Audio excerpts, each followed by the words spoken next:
Comment un gars de 29 ans a réussi en 3 ans et demi à passer de 0 € à une société valant 150 millions de dollars? C'est exactement ce que nous présente Guillaume Moubèche dans son livre The 150 Million Secrets. J'en ai fait le résumé et je vous présente les idées clés.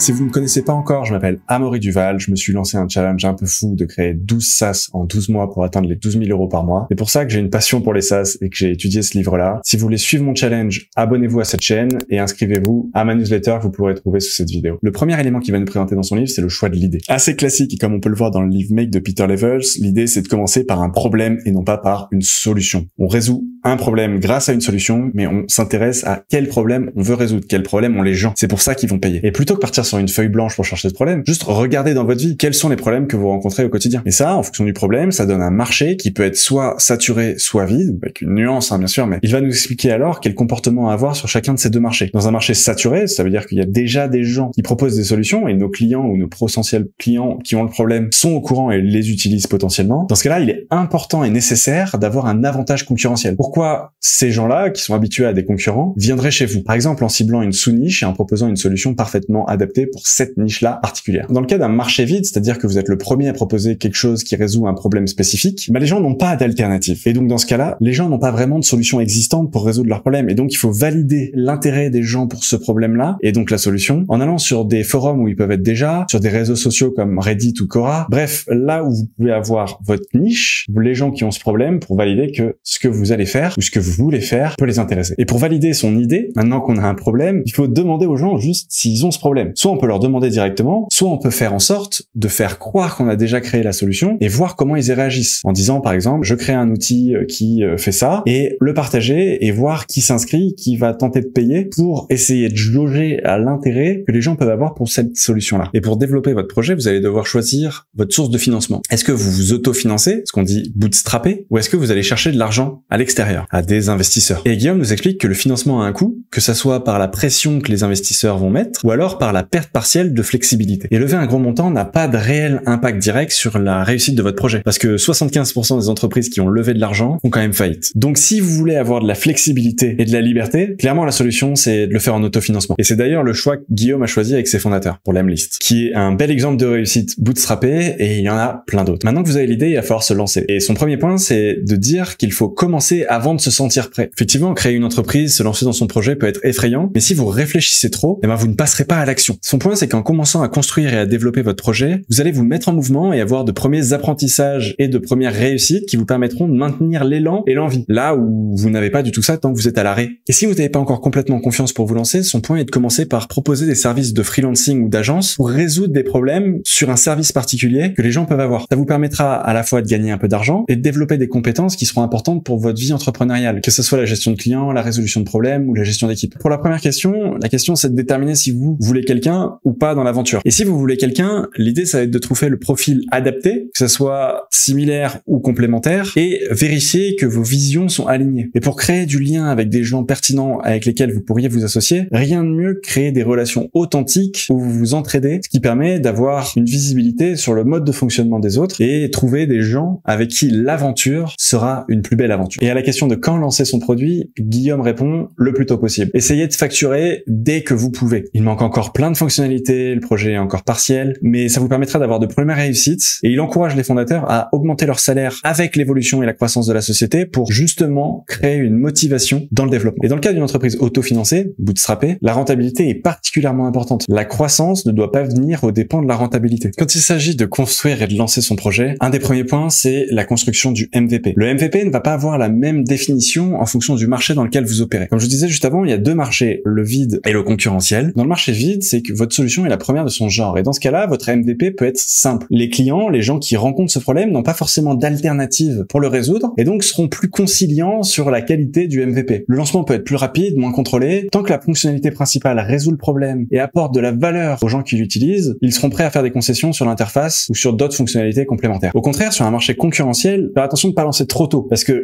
les utilisateurs ont des alternatives et donc il faut que la solution réponde suffisamment bien pour pouvoir faire switcher les gens de concurrents à notre solution. Plusieurs façons de lancer son projet, avec par exemple un système d'invitation où vous incitez les gens que vous avez déjà fait tester, qui pouvaient être dans votre réseau, à inviter de nouvelles personnes grâce à des invitations. Cela a pour intérêt d'encourager la viralité en donnant un sentiment d'exclusivité et en incitant les autres à vouloir tester aussi. Si ce système d'invitation n'est pas envisageable, on peut juste aussi envisager de le lancer directement au public. Sur un marché concurrentiel, on va du coup faire particulièrement attention à la qualité du produit et à la comparaison qu'ils peuvent avoir avec les autres. Et dans ce cas-là, on peut envisager un système de bêta sur invitation où les gens remplissent un formulaire, ce qui permet ensuite de les recontacter, de les onboarder manuellement pour être sûr qu'ils utilisent bien la solution, qu'ils la comprennent bien et qu'ils en tirent la valeur et mieux comprendre comment ils s'en servent. Pour obtenir des commentaires, on peut aussi créer une communauté, que ce soit sur Slack ou autre, pour agréger les retours des utilisateurs et aider à l'amélioration et la construction de la plateforme. Une autre possibilité, c'est les offres LTD, Long Time Deal, c'est-à-dire les offres avec un achat unique pour obtenir la solution à vie. Ça a plusieurs avantages, notamment de faire connaître son produit grâce à des sites comme Aptumo qui regroupent des entrepreneurs qui veulent découvrir de nouvelles solutions et aussi avoir un flux d'argent rapidement qui permet de développer potentiellement d'autres fonctionnalités. L'inconvénient, c'est que on a un paiement unique mais des frais long terme. Et dans ce cas-là, il va falloir continuer à supporter ses utilisateurs pendant longtemps, ce qui peut représenter un coût pour l'entreprise. Il va là aussi falloir leur proposer un service client s'ils ont des questions ou des retours. Et ces personnes-là ont rarement l'habitude de passer ensuite à un plan mensuel, même s'il y a de nouvelles fonctionnalités qui peuvent être payantes. D'autant plus que les utilisateurs de ces LTD sont potentiellement assez différents des utilisateurs que vous voulez avoir sur le long terme, et donc leurs retours seront peut-être moins pertinents que ceux que vous pourriez avoir avec d'autres utilisateurs plus proches de votre cible. Maintenant est venu le temps de la croissance. Comment on fait pour développer notre entreprise, notre projet, notre outil pour qu'il soit connu par le plus grand nombre? Et ça, Lemlist, ils l'ont très bien fait. L'idée, c'est de créer du contenu qui va répondre aux besoins et aux questions que posent les futurs utilisateurs de votre solution. Ils nous donnent l'exemple d'une entreprise qui aide à générer des prospects et qui pourrait faire des contenus sur le thème comment transformer les prospects en clients, comment garantir la fidélité des clients. Et ces contenus vont avoir pour intérêt d'attirer de nouveaux prospects vers votre outil. Une idée aussi qui a été particulièrement utilisée chez eux à Lemlist, c'est la transparence, avec un partage des jalons, des erreurs, des obstacles qu'ils peuvent rencontrer et qui a pour intérêt du coup d'onboarder, de faire monter les gens sur le bateau avec vous et créer un sentiment d'appartenance qui va augmenter la confiance qu'ils peuvent avoir pour vous et pour votre solution. C'est exactement ce que j'essaie de faire avec mon challenge 12 SaaS en 12 mois pour atteindre les 12 000 €. Je vous documente tout ça et j'essaie de m'inspirer beaucoup de ces aspects-là. D'ailleurs, si vous n'êtes pas encore abonné à la chaîne YouTube, c'est le moment de le faire et vous pouvez aussi vous inscrire dans la newsletter en dessous de la vidéo. Et l'idée avec ces contenus, c'est de le distribuer sur autant de canaux que possible. Pour augmenter la visibilité, aller toucher de nouvelles personnes, on peut envisager d'aller sur Facebook, LinkedIn, Twitter, YouTube, avec de la publicité payante sur son propre site internet. Bref, partout où les gens pourraient vous trouver, ça peut être intéressant d'aller les chercher. Là où ils ont été très forts aussi, c'est avec la communauté. Ils ont créé une communauté des gens qui aiment leurs produits, avec que ce soit sur un groupe Facebook ou autre réseau social. Ça permet d'avoir des échanges d'idées, recueillir des conseils, des commentaires sur ce qu'on pourrait améliorer, et ça permet ainsi de guider le développement du produit pour mieux répondre à leurs problèmes. Et enfin, il faut pas sous-estimer la publicité payante qui permet d'aller chercher des gens qui sont pas encore dans vos cercles et qui pourraient être intéressés par votre produit. Mais pour cela, il faut bien cibler les gens qu'on va aller chercher avec un bon message pour aller ensuite leur proposer de venir chez vous et de tester vos outils. Voilà les éléments clés du livre de Guillaume Boubèche. Si vous êtes intéressé par le développement et le marketing des SaaS, vous devez clairement vous abonner à cette chaîne.